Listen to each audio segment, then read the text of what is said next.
we have already discussed the null space of F, or F a linear transformation, also called the kernel of F. And today we'll talk about kind of the opposite concept, the range of F, also called the image of F, or sometimes F applied to the whole vector space. And we'll talk about a theorem that relates the dimensions of the range, the dimension of the null and the dimension of the vector space V. And that's called the rank-nullity theorem.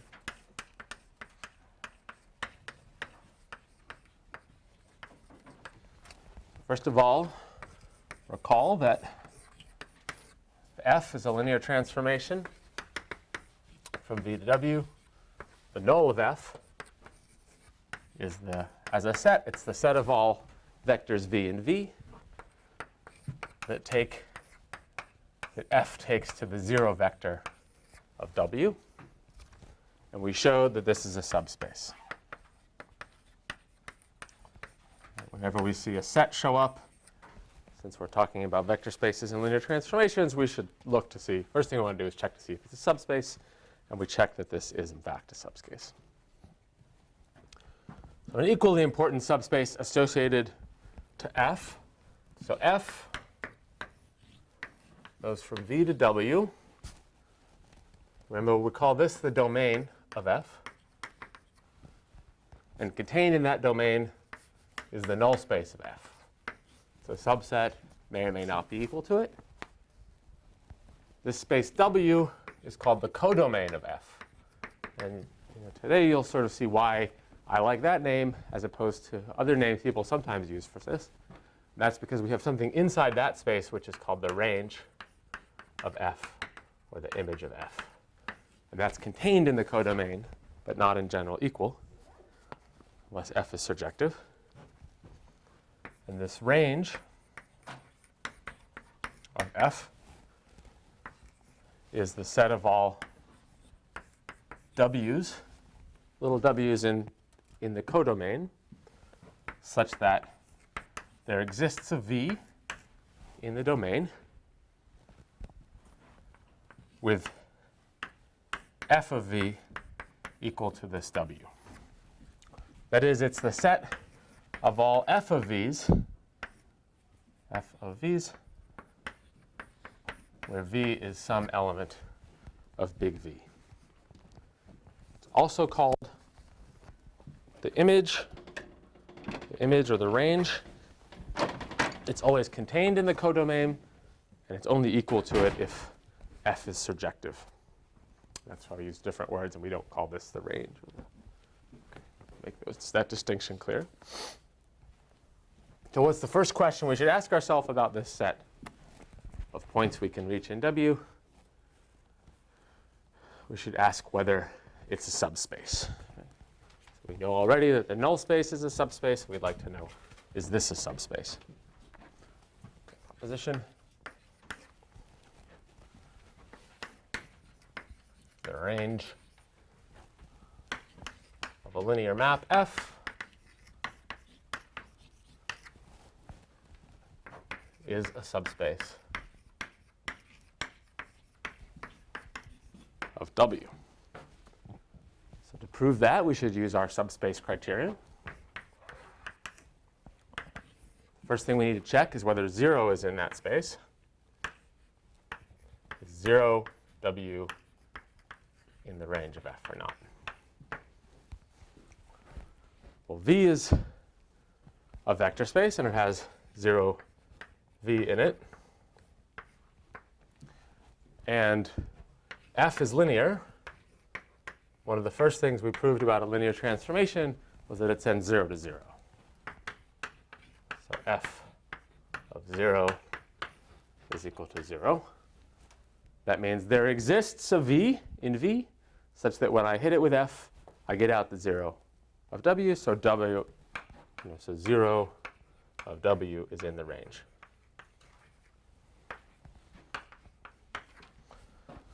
Second thing we want to check is closure under addition of the space range of W. That means if I take two vectors w1, w2 in the range of f, and remember that's contained in w, we'd like to know if their sum is also in the range.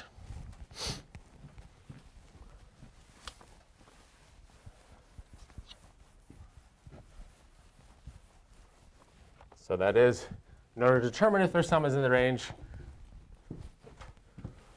we want to find v such that f of that v is equal to w1 plus w2. That's what it means to show something is in the range, right? By definition of the range. Well, since w1 and w2 are in the range, there exists v1 and v2 in V such that f of v1 equals w1 and f of v2 equals w2, because w1 and w2 are in the range, and that's what it means to be in the range. Okay. Then it must be that f of v1 plus f of v2 is equal to w1 plus w2, because f of v1 equals w1 and f of v2 equals w2. By linearity of f, remember linearity goes in both directions. We can push it through or we can pull it out. This equals f of v1 plus v2, right? So that's a solution to our problem, right? So if we set v equal to v1 plus v2, f of v equals w1 plus w2, and so this is in the range.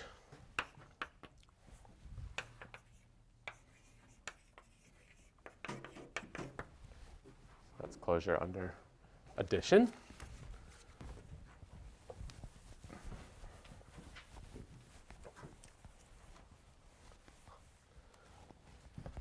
For closure under scalar multiplication, it's similar, right?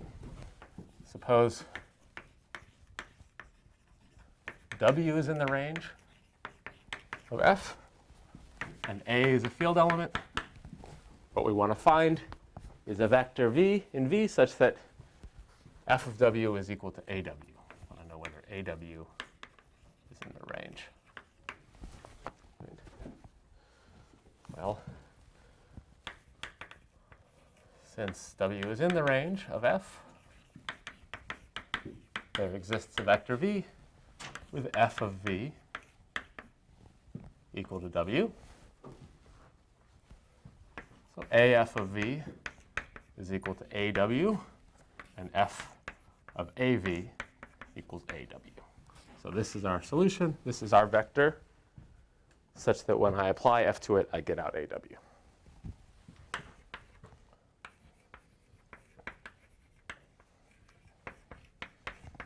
So that shows that the range is in fact a subspace.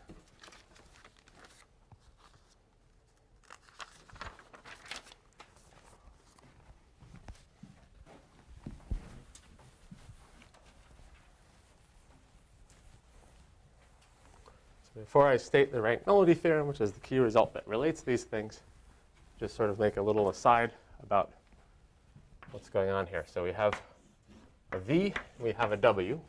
These are vector spaces. There's this other smaller vector space, and these are related by this linear transformation f. Right? Null of f, there's an injective map from null of f into v, which is another way of saying null of f is a subset of v. It's a very boring injective map. And the range of f, so f is not surjective onto w, but f is surjective onto its range, right? By definition of range. So you can sort of think about this as being there's an injective map from the null space to the space, and there's a surjective map from v to wherever it goes. And the point of the rank nullity theorem is to relate the sizes of these things with the size of V.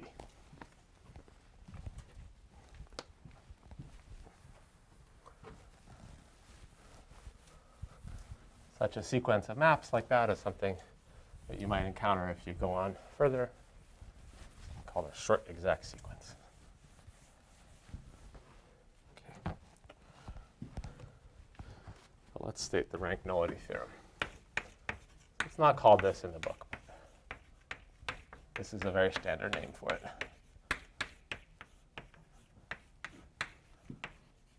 And the name comes from the rank is something we'll define later, the rank of f. But for now, you can think about it as the dimension of the range of f. And the nullity is the dimension of null of f. That's where the name comes from.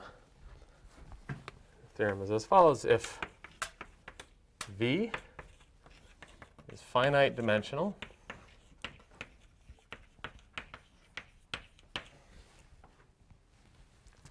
and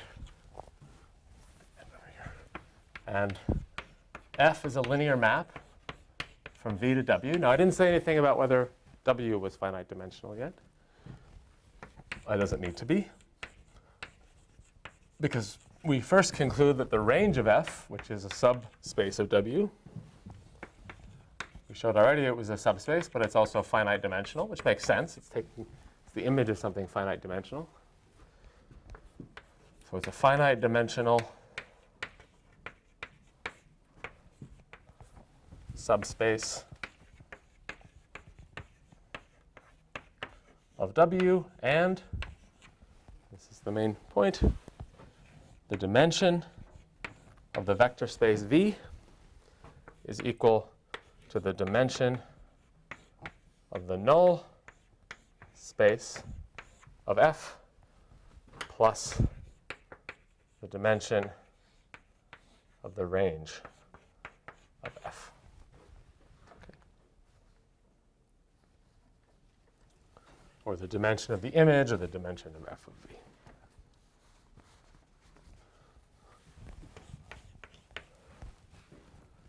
Prove this.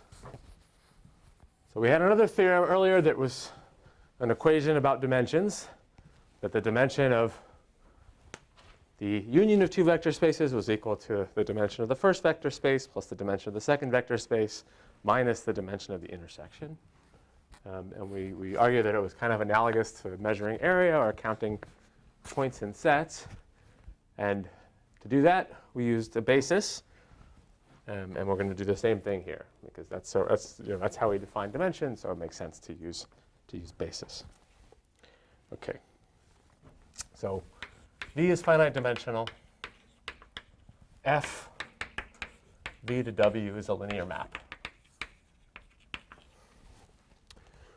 And we want to pick a basis and extend it. So let's let U1, U2, up to UM be a basis for the null space.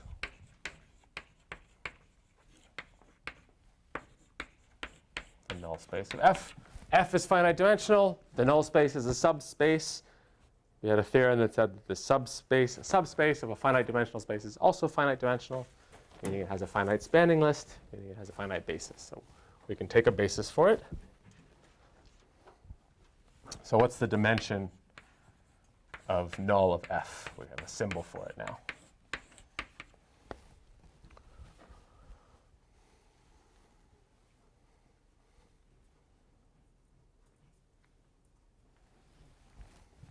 It's M. Dimension of a space is the length of a basis. U1 up to UM was the basis. So dimension of the null of F is M. And we had a theorem that said that if I have a subspace like null of F of a bigger space V, I can always extend it. Right? Extend to a basis. So we can always extend it to a basis for the larger space. That's the next step. So a linearly independent list inside of V, we can extend it to a basis for V.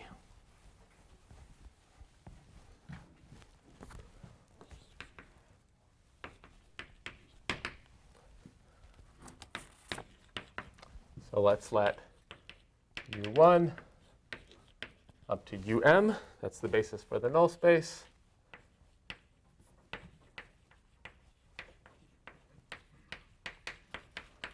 And then let's extend it with some other letters, w1, some other vectors, up to wn, and let that whole thing be a basis for v. So now we have a symbol for the dimension of v. The dimension of v is equal to the length of any basis for v. So it's the length, it's m plus n.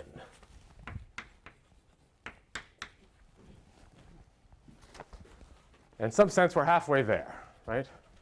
This is equal to the dimension of the null space, just by definition,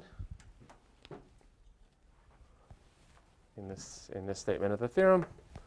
And so what's left to show?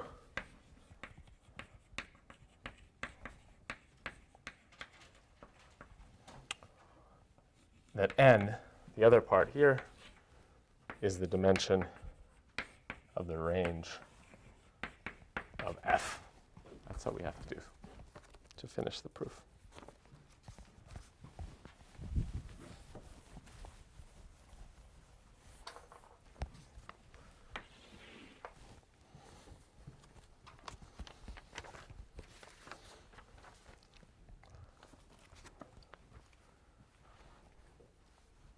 Okay.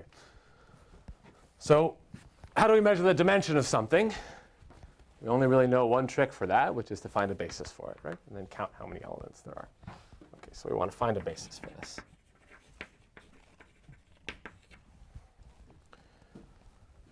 And it's not clear, right, what we should use for it. In order for the proof to work, that basis has better have length n, right? Because we need to show that n is equal to the dimension, so we want to find a basis. We want to find a basis of length n.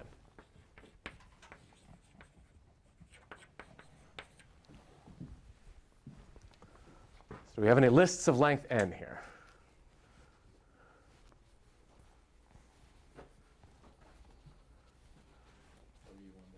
Yeah, so far on the board, we have one list of lengths n, w1, wn, but we can't use that as a basis for the range. Why not? There's no way it could be a basis.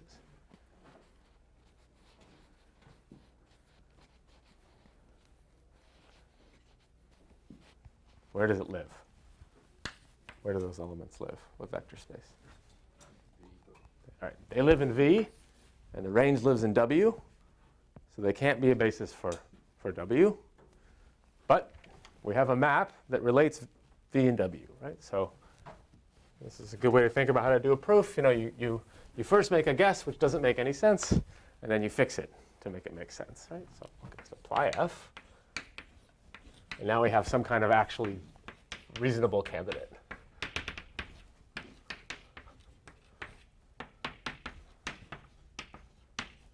We want to know now, this is our candidate. Is this a basis for the range of F, the image of F? So what's the definition of a basis? I've asked you this many times. I think by now you know what's a basis. That's what we want to know. Is this a basis? Yep, it's a spanning list that's linearly independent. Okay, so we want to show first that it spans the range of F, and we want to show second that it's linearly independent. That's our task. Okay. So first let's show that it spans the range.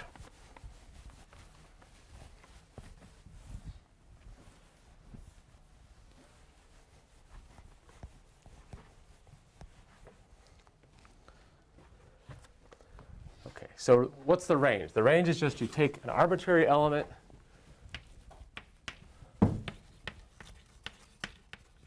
V in the vector space V, and then you hit it with F. And range is everything I can get by doing that, right? So suppose I have an arbitrary element of V. I also have sitting around, I have a basis of V, right? U1 up to UM, W1 up to Wn is a basis for V, for the vector space big V. So little v can be written, not just can be written, but in fact can be written uniquely, it's a basis, as a linear combination, v equals some coefficients, a1, u1, up to a m u m, plus, let's say b1, w1, up to b n w n. It has a unique representation. Now what we're interested in, of course, is not v itself, but where it goes after I apply f to it. So let's apply f to both sides.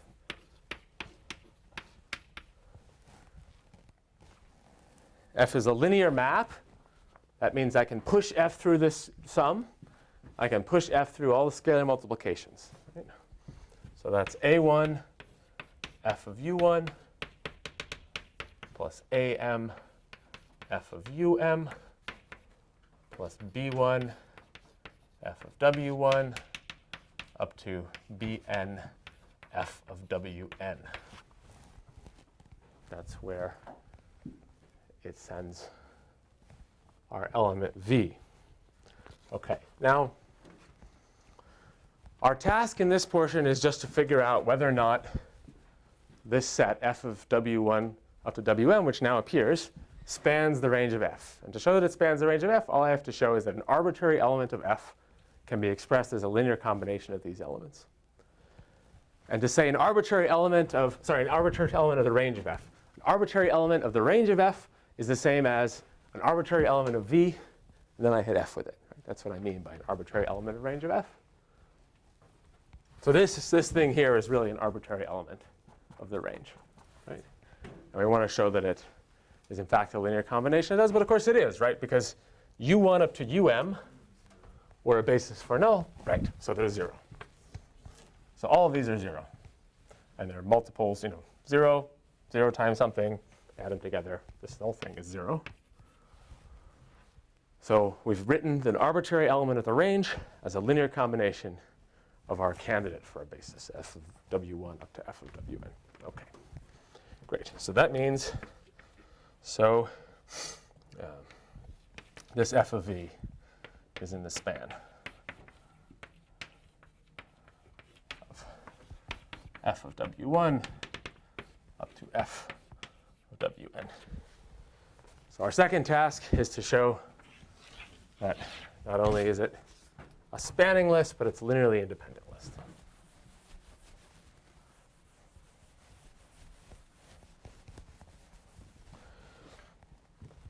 Okay, so we have basically two strategies for showing things are linearly independent. One is to use the linear dependence lemma, where it's contrapositive. And the other is just to try to write 0 and show all the coefficients are 0. So by definition, let's suppose we have an expression for 0.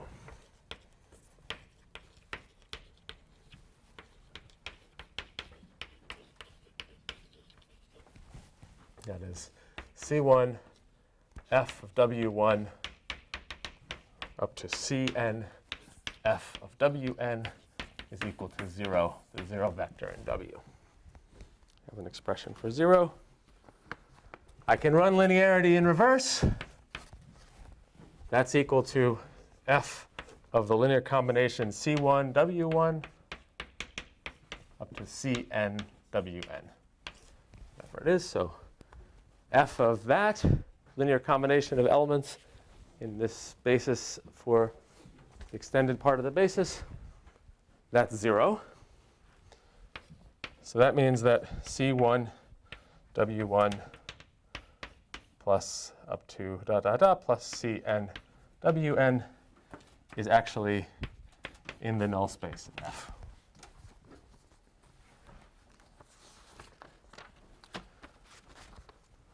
But when we constructed these W's, we chose them to be an extension of the basis for U, or for the null space.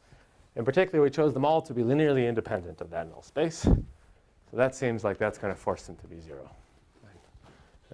Let's be a little bit more careful about that. So, okay, so we have this linear combination. Sum from I equals 1 to n, ci wi. And we just showed that that's contained in the null space. We have a basis already for the null space, which I just erased. So that means there has to be another sum from j equals 1 to m, some other coefficients dj, times our uj's, which were our basis elements for the null space. Right. Those have to be equal. Or there has to be a choice. So in other words, for some dj in the field. Okay, but rewriting that expression, that means that sum of the ci wi, for I goes from 1 up to n, minus sum j equals 1 up to m dj uj is actually equal to 0. Because they're equal. And so, but the u's and w's were a basis. They're linearly independent. So this, that all the ci's are 0 and all the dj's are 0, which is what we needed to show for this to be linearly independent. Okay, so that proves that.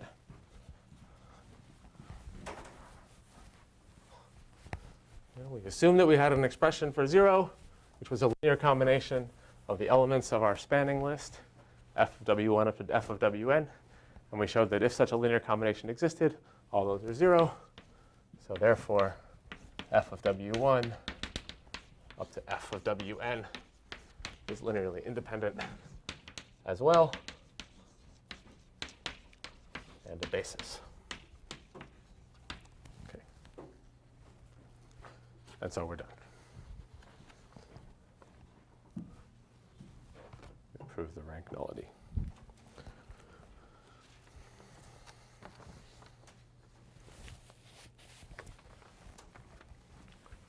Okay, so for our next quiz, we're going to not prove this theorem because it takes a little while, but we're going to use this theorem to prove something else.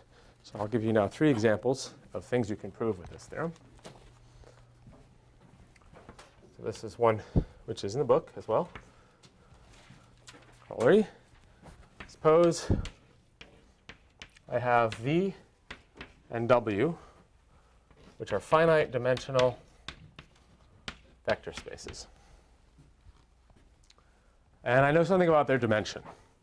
I assume that the dimension of V is strictly greater than the dimension of W. And the conclusion is that then no linear map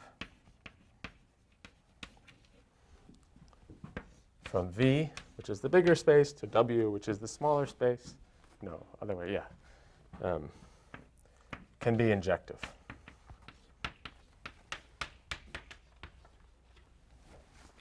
There's no way to take a linear map, send something big, something small. You can't map 3-dimensional space to 2-dimensional space in a linear way. There's no way to take a photograph in which no points overlap that existed in 3-dimensional space.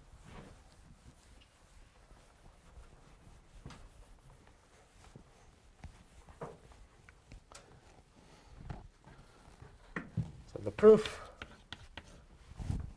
is that we rearrange the rank nullity theorem, right? So the rank nullity theorem said the dimension of V, this is rank nullity,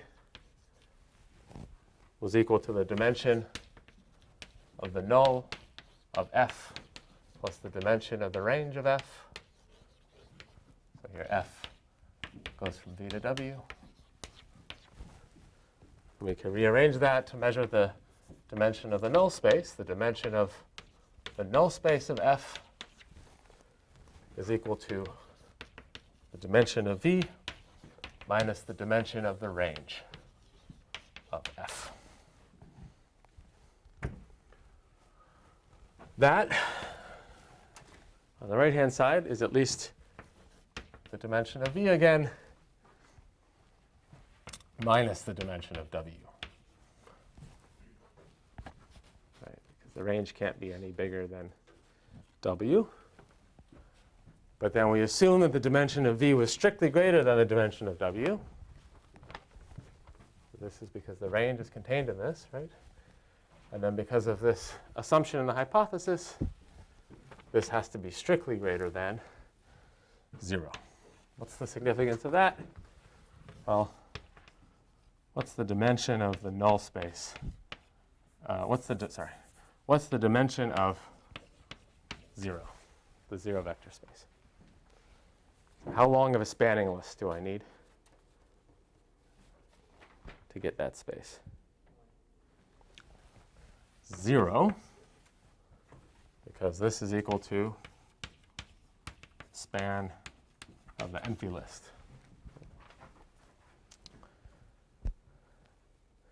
And we had a theorem on Monday that said the null space of F is equal to the 0 vector space. That's the same as saying F is injective for a linear map.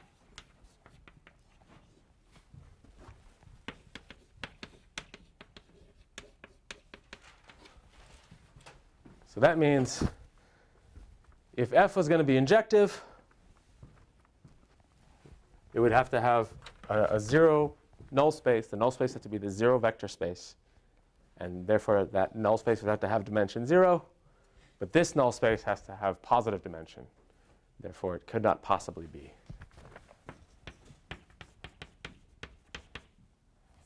So can't have that the null of F is equal to the 0 vector space. And so F cannot be injective, because that is equivalent to F being injective.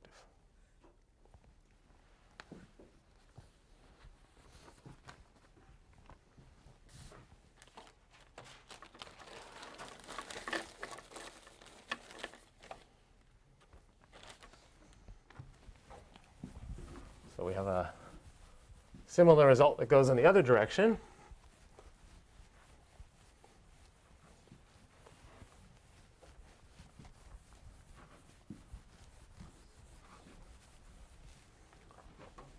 For the corollary.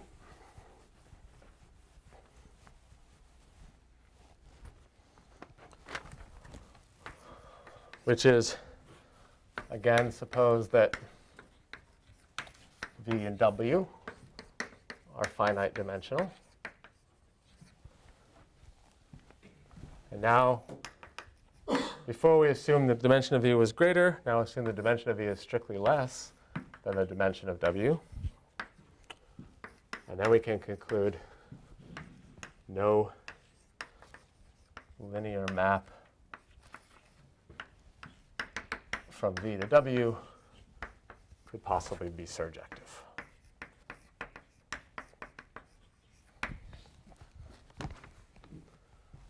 Okay, so the proof. Take our rank nullity theorem.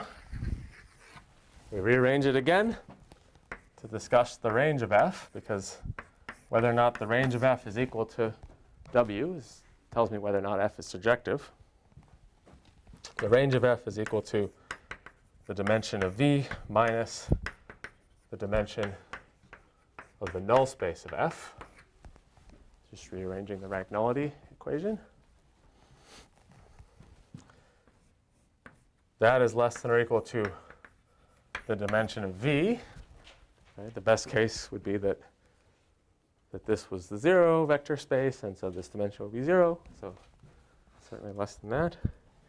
And that is strictly less than the dimension of W by hypothesis.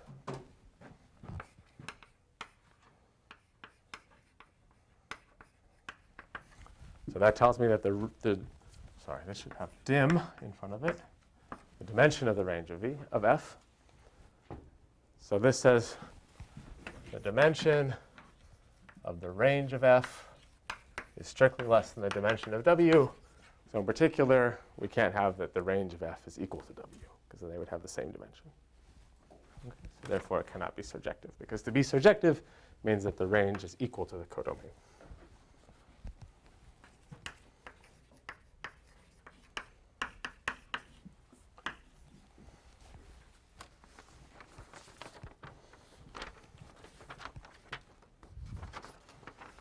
Okay, so the last example that I want to give you is actually go over for a moment the last problem from the homework.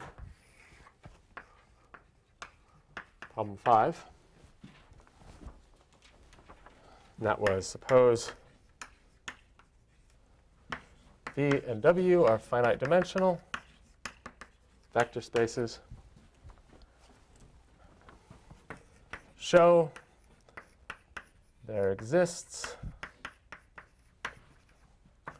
a surjective linear map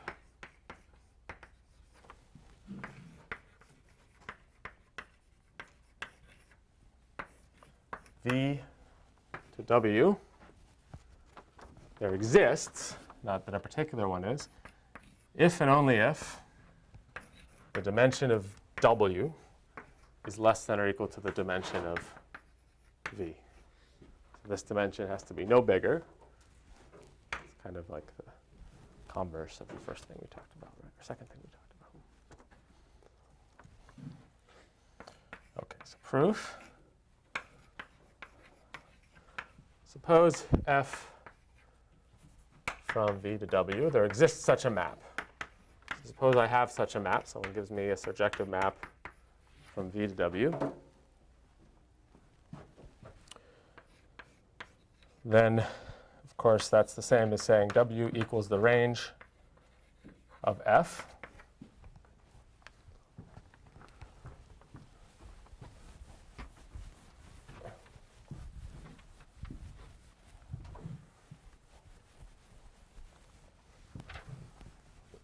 And if those two vector spaces are equal, of course, they have the same dimension.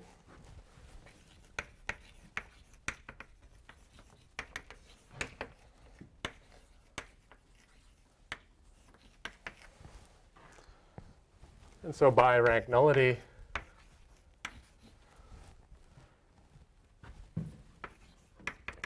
the dimension of W equals the dimension of the range of f equals the dimension of V minus the dimension of the null of f, which is less than or equal to the dimension of V.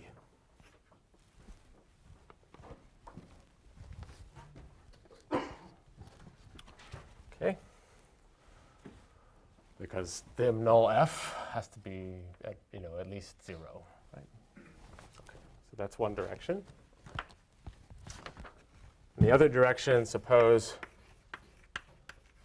that dim W is less than or equal to the dimension of V. And for this, we have to kind of actually construct a map to show that it exists. So take a basis, W1 up to Wm, be a basis for W, and V1 up to Vn, a basis for V. Now, by definition of dimension, the fact that dimension of W is less than or equal to the dimension of V means that M is less than or equal to N. Okay, so that means we can line them up, right? We can write V1, V2, up to Vm, let's say, Vm plus 1, up to Vn, because we said N is greater than or equal to M. And underneath, I can put W1, W2, up to Wm, and then I stop because that's it for W. And since I'm free to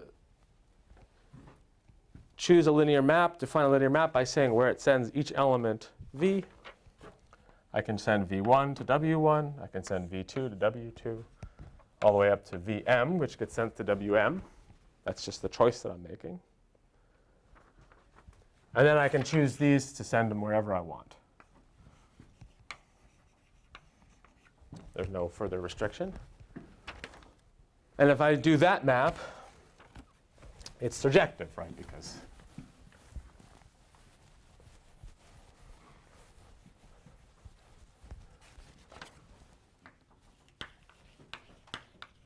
suppose I have W in W. Because I have a basis, I can always write W as a sum of Ci Wi, where I goes from 1 up to m. And I can get that by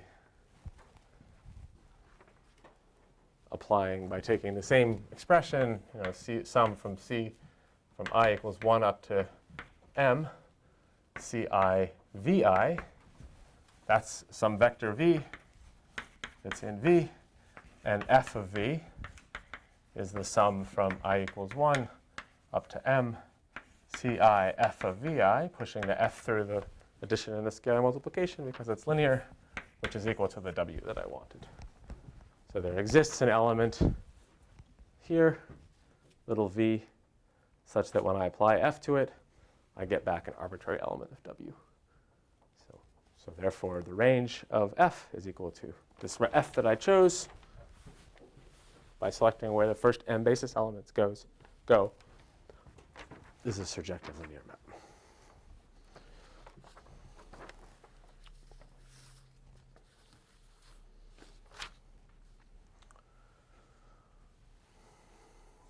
OK, so I'm going to stop there.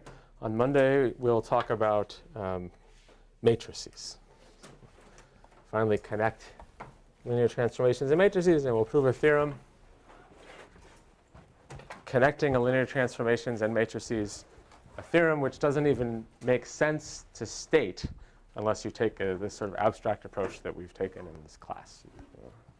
I hope that theorem will clear up a lot about the difference